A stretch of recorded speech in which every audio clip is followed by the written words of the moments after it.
Hello friend, welcome to my YouTube channel RG study 1M में आपका स्वागत है। आज की क्लास में हम लोग देखेंगे रेलवे में पूछे गए प्रीवियस ईयर के प्रश्न जो कि पॉलिटी से संबंधित होगा। जैसे रेलवे के विभिन्न एग्जाम जैसे RPF, SI, constable, RRB, JE, group D एवं एनटीपीसी में पूछे गए प्रीवियस ईयर प्रश्न है जो कि पॉलिटी के मोस्ट इम्पोर्टेंट प्रश्न है। देखिए पहला प्रश्न क्या है कि किस आयोग ने केंद्र और राज्य संबंधों की जांच की है। इसका राइट आंसर होगा option number D, RS Sarkaria आयोग ने जो है केंद्र और राज्य संबंधों की जांच की थी। नेक्स्ट प्रश्न है कि भारतीय संविधान में कितनी भाषाएं हैं। भारतीय संविधान में कुल 22 भाषाएं हैं। नेक्स्ट प्रश्न है कि अर्ध न्यायिक निकाय के रूप में वित्त आयोग की स्थापना का प्रावधान किस अनुच्छेद में वर्णित है, यानी वित्त आयोग की स्थापना जो है किस आर्टिकल में है। इसका राइट आंसर होगा ऑप्शन नंबर बी, अनुच्छेद 280 में वर्णित है। अब नेक्स्ट प्रश्न है कि नीति आयोग के अध्यक्ष कौन है। याद रखिएगा, नीति आयोग के अध्यक्ष भारत के प्रधानमंत्री होंगे। इसका राइट आंसर ऑप्शन नंबर ए होगा, भारत के प्रधानमंत्री। अब नेक्स्ट प्रश्न है क्या, न्यायिक सजा विशेष रूप से मृत्यु दंड की सजा को कम करके किसी अन्य कम गंभीर सजा में बदलने को किस रूप में जाना जाता है। यानी मृत्यु दंड की सजा को कम करके कम गंभीर वाले सजाएं बदलने को, इसका राइट आंसर होगा ऑप्शन नंबर ए, लघुकरण या कम्यूट कहते हैं। नेक्स्ट प्रश्न है कि प्रथम अंतर्राज्यीय परिषद का गठन कब किया गया था। प्रथम अंतर्राज्यीय परिषद का गठन जो है ऑप्शन नंबर बी, 1990 ईस्वी में किया गया था। नेक्स्ट प्रश्न देखिए, नागरिकता के अधिग्रहण और समाप्ति के संबंध में कोई प्रावधान करने की शक्ति किसके पास है। यानी नागरिकता यानी सिटीजनशिप में जो है सिटीजनशिप की समाप्ति के संबंध में कोई भी प्रावधान करने की शक्ति जो है ऑप्शन नंबर डी, संसद के पास है। अब नेक्स्ट प्रश्न है कि आरंभ में प्रशासनिक सुधार आयोग की अध्यक्षता किसके द्वारा की गई थी। याद रखिए, इसका राइट आंसर होगा ऑप्शन नंबर ए, मुरारजी देसाई द्वारा किया गया था। नेक्स्ट प्रश्न देखिए, राष्ट्रीय विकास परिषद के अध्यक्ष कौन है। राष्ट्रीय विकास परिषद के जो अध्यक्ष है ऑप्शन नंबर ए राइट होगा, प्रधानमंत्री राष्ट्रीय विकास परिषद के अध्यक्ष होते हैं। नेक्स्ट प्रश्न है कि किस अनुच्छेद के तहत संसद राज्य या केंद्र शासित प्रदेश के भीतर रोजगार के लिए एक शर्त निर्धारित कर सकती है। इसका राइट आंसर होगा ऑप्शन नंबर डी, अनुच्छेद 16 के तहत जो है संसद राज्य या केंद्र शासित प्रदेश के भीतर रोजगार के लिए एक शर्त निर्धारित कर सकती है। अब हम लोग देखेंगे नेक्स्ट प्रश्न क्या है। देखिए नेक्स्ट प्रश्न क्या कहता है कि राष्ट्रपति का अध्यादेश जारी किया जा सकता है। राष्ट्रपति का अध्यादेश जारी किया जा सकता है। इसका राइट आंसर होगा ऑप्शन नंबर ए, समान सीमा वाले प्रावधानों पर संसदीय अधिनियम के रूप में जारी किया जा सकता है।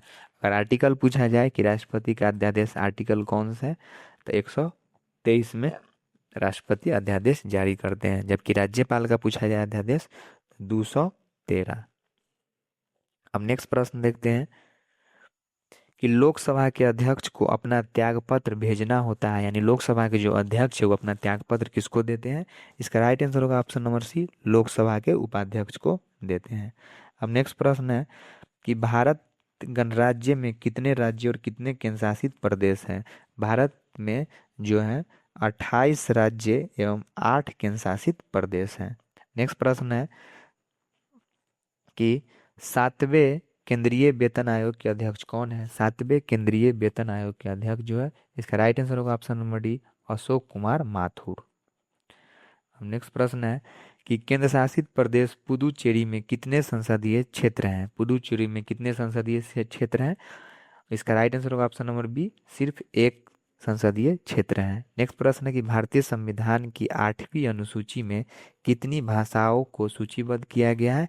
इसका राइट आंसर होगा ऑप्शन नंबर बी, 22 भाषाओं को सूचित किया गया है। याद रखिएगा। अब नेक्स्ट प्रश्न देखते हैं कि निम्नलिखित में से किसे भारत के राष्ट्रपति के रूप में निर्विरोध चुना गया है। इसका राइट आंसर होगा ऑप्शन नंबर बी, नीलम संजीव रेड्डी को जो है राष्ट्रपति के रूप में निर्विरोध चुना गया है। नेक्स्ट प्रश्न है कि राज्यसभा के सदस्यों का कार्यकाल कितना वर्षों का होता है। राज्यसभा के सदस्यों का कार्यकाल 6 वर्षों का होता है।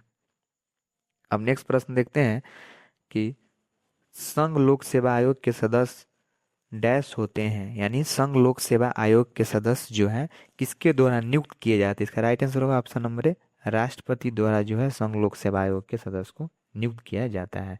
अब नेक्स्ट प्रश्न है कि लगातार 2 संसद सत्रों के बीच के अंतराल को कहा जाता है, उसको क्या कहते हैं? इसका राइट आंसर होगा ऑप्शन नंबर डी, विश्राम। 2 संसद सत्रों के बीच के अंतराल को विश्राम कहते हैं।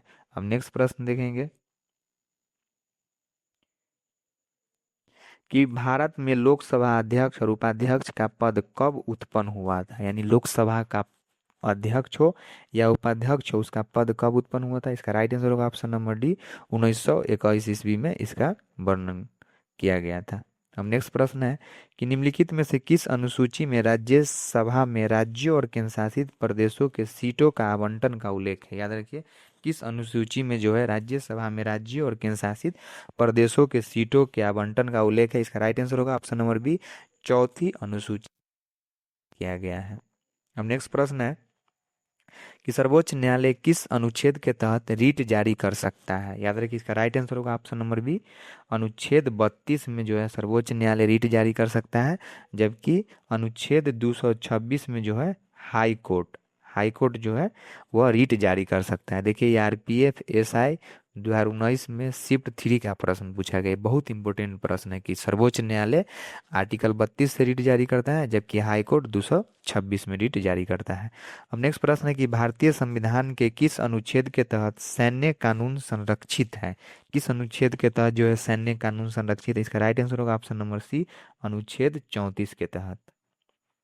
अब नेक्स्ट प्रश्न है कि नीति निर्देशक सिद्धांत का लक्ष्य किस प्रकार का लोकतंत्र है? नीति निर्देशक सिद्धांत का लक्ष्य जो है ऑप्शन नंबर डी, सामाजिक और आर्थिक लोकतंत्र है। हम नेक्स्ट प्रश्न देखते हैं, मद्रास प्रांत और बॉम्बे प्रांत के विकेंद्रीकरण के लिए कौन सा अधिनियम बनाया गया था? मद्रास प्रांत और बॉम्बे प्रांत के विकेंद्रीकरण के लिए कौन सा अधिनियम बनाया गया था? इसका राइट आंसर होगा ऑप्शन नंबर डी, भारतीय परिषद अधिनियम 1861।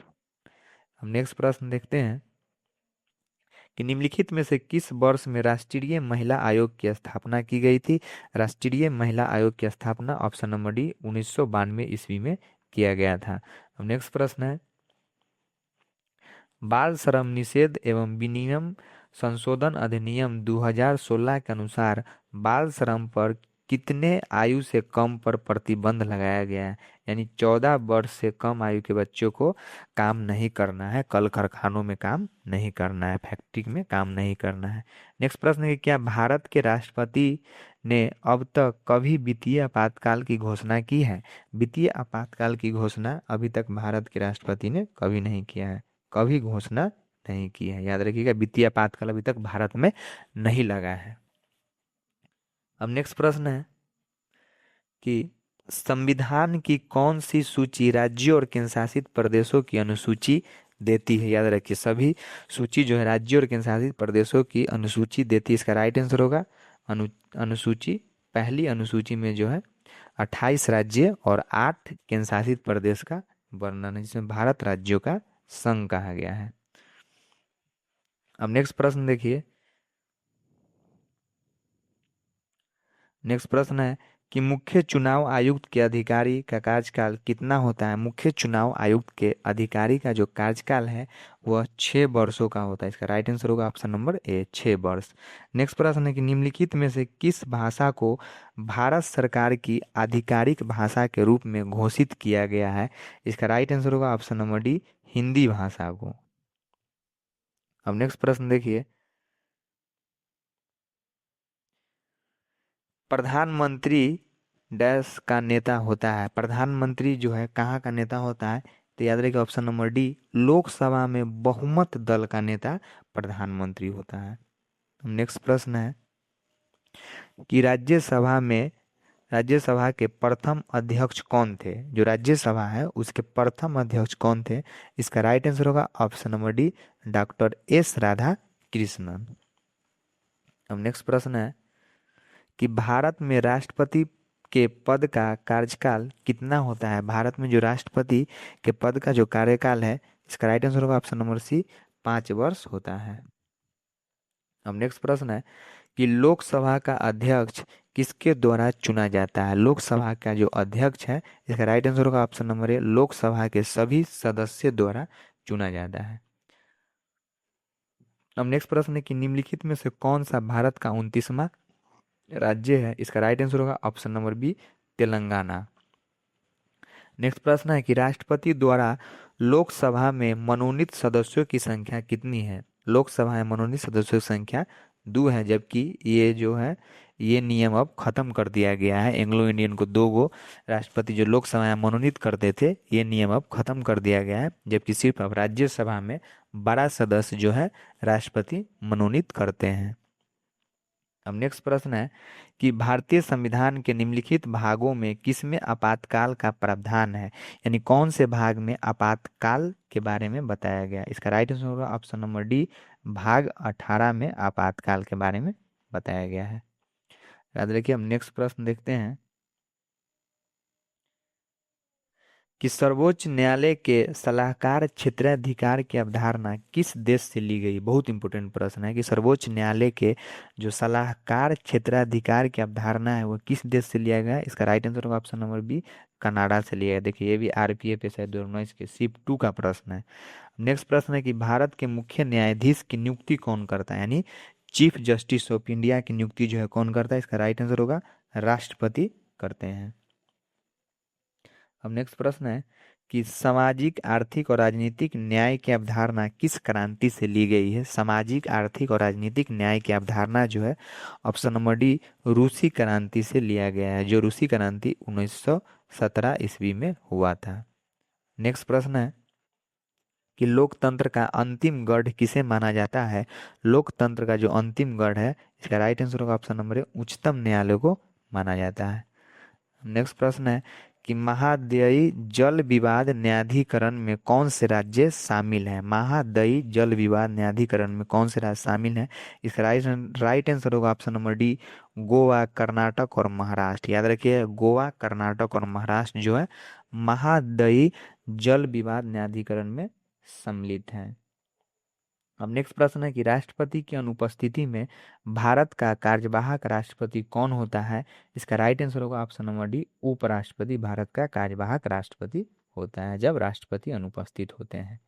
अब नेक्स्ट प्रश्न है कि भारतीय संविधान में कितने वर्ष से कम उम्र के बच्चों के नियोजन पर प्रतिबंध है? याद रखिएगा इसका राइट आंसर होगा ऑप्शन नंबर ए, 14 वर्ष से कम बच्चों को। नेक्स्ट प्रश्न है कि राष्ट्रपति द्वारा किसी विधेयक को मंजूरी दिए बिना और उसे वापस न लौटाना, उसे अनिश्चित काल तक लंबित रखना क्या कहा जाता है? उसे option number D, pocket veto कहते हैं। पॉकेट वीटो यानी राष्ट्रपति जो है विधेयक पर मंजूरी नहीं देता है और उसे वापस भी नहीं लौटाता है, उसे अनिश्चित काल के लिए लंबित करता है, उसे पॉकेट वीटो कहते हैं। नेक्स्ट प्रश्न है कि राज्यसभा में सदस्यों की अधिकतम संख्या कितनी होती है? राज्यसभा में अधिकतम संख्या जो होती है ऑप्शन नंबर सी, 250 सदस्य होते हैं। अब नेक्स्ट प्रश्न है कि भारतीय न्यायालय प्रणाली किस प्रकार की न्यायालय प्रणाली का अनुसरण करती है? याद रखिए भारतीय न्यायालय प्रणाली जो है वो ऑप्शन नंबर बी, एकीकृत प्रकार के न्यायालय प्रणाली का अनुसरण करती है। अब नेक्स्ट प्रश्न देखते हैं कि संसद संसद के दोनों सदनों की संयुक्त बैठक का प्रावधान किस संविधान से लिया गया है? इसका राइट आंसर होगा ऑप्शन नंबर सी, ऑस्ट्रेलिया के संविधान से लिया गया है और यह आर्टिकल 108 में दिया गया है। संसद के दोनों सदनों की संयुक्त बैठक आर्टिकल 108 में दिया गया है और यह ऑस्ट्रेलिया के संविधान से लिया गया है। नेक्स्ट प्रश्न है किस संशोधन अधिनियम द्वारा संविधान में मौलिक कर्तव्य को जोड़ा गया है? याद रखिए मौलिक कर्तव्य को जोड़ा गया है ऑप्शन नंबर बी, 42वां संविधान संशोधन 1976 के द्वारा सरदार सोन सिंह समिति के सिफारिश पर मौलिक कर्तव्य को संविधान में जोड़ा गया है। अब नेक्स्ट प्रश्न है कि निम्नलिखित में से किसे अनुसूचित क्षेत्रों के संबंध में संसदीय कानून बनाने का अधिकार है? याद रखिए अनुसूचित क्षेत्रों के संबंध में संसदीय कानून बनाने का अधिकार ऑप्शन नंबर बी, राज्यपाल के पास है। अब नेक्स्ट प्रश्न है कि पंचायतों की शक्तियां, अधिकार और कर्तव्यों को डैश द्वारा संविधान की 11वीं अनुसूची में शामिल किया गया, यानी कौन से संविधान संशोधन अधिनियम से यह 11वीं अनुसूची में शामिल किया गया। इसका राइट आंसर होगा ऑप्शन नंबर डी, 73वां संविधान संशोधन अधिनियम। अब नेक्स्ट प्रश्न है कि राज्य या मंत्रियों की शपथ प्रशासन संविधान की किस अनुसूची के अंतर्गत आता है। राज्य मंत्रियों की शपथ जो है यह सूची ऑप्शन नंबर डी, तीसरी अनुसूची के अंतर्गत शपथ के बारे में बताया गया है, जबकि दूसरा अनुसूची जो है वेतन एवं भत्ता है। अब नेक्स्ट प्रश्न है कि केंद्र और राज्यों के बीच संबंध निर्धारित करने के लिए गठित आयोग के अध्यक्ष कौन थे। इसका राइट आंसर होगा option number A, M Punchhi आयोग। याद रखिए, केंद्र और राज्यों के बीच संबंध निर्धारित करने के लिए यह समिति का गठन किया गया था। नेक्स्ट प्रश्न है कि जम्मू कश्मीर के स्थानीय निवासियों को अस्थायी निवास प्रदान करने का अधिकार किसके पास है। इसका राइट आंसर होगा ऑप्शन नंबर डी, राज्य विधायिका के पास है। ये भी आरपीएफ है 2018 में 2019 शिफ्ट 3 का प्रश्न है, याद रखिएगा। अब नेक्स्ट प्रश्न है कि राज्य नीति निर्देशक सिद्धांत में संशोधन किसके आधार पर किया जाता है। याद रखिए, इसका राइट आंसर होगा ऑप्शन नंबर सी, संसद के दोनों सदनों का विशेष बहुमत से राज्य के नीति निर्देशक सिद्धांत में संशोधन किया जा सकता है। अब नेक्स्ट प्रश्न है कि भारत में संविधान सभा का गठन कब हुआ था। याद रखिएगा, इसका राइट आंसर होगा 1946, ऑप्शन नंबर सी, 1946 में भारत में संविधान सभा का गठन हुआ था। याद रखिए। अब आज के लिए इतना ही काफ़ी है। ऐसे ही वीडियो देखने के लिए मेरे चैनल को सब्सक्राइब करें, लाइक शेयर एंड सब्सक्राइब करें और कमेंट करें मेरा वीडियो आपको कैसा लगे। आगे भी ऐसा ही वीडियो साइंस पर आने वाला है बहुत जल्द। धन्यवाद।